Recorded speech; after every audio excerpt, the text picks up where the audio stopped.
It's winter time, and one of the most common questions that I get asked is, how do I take care of my hair and my scalp in the winter? My hair feels dry and my scalp feels dry and it's flaking. What do I do? Couple things. In your house, making sure that you have a humidifier or something to help put some moisture back in the air is going to help a lot.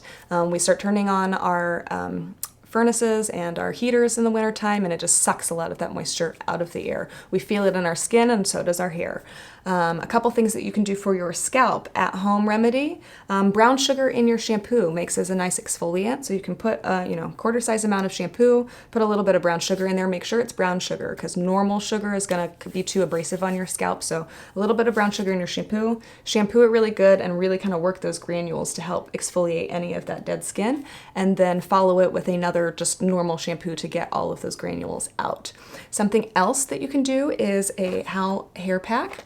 It is a deep conditioning treatment for your ends, but it's also going to help provide moisture to the scalp. The thing that I love about it is that fine hair clients, where their hair normally falls like flat and limp and they can't use anything too moisturizing, this actually is going to give it a little bit of volume and body, so you're going to get the moisturizing benefits and it's not going to lay flat. So these are just a couple tips for how to get through the winter with some better hair. I hope you enjoyed this. If you've got any questions, please comment below, like our page, and subscribe, and I hope you have a beautiful day.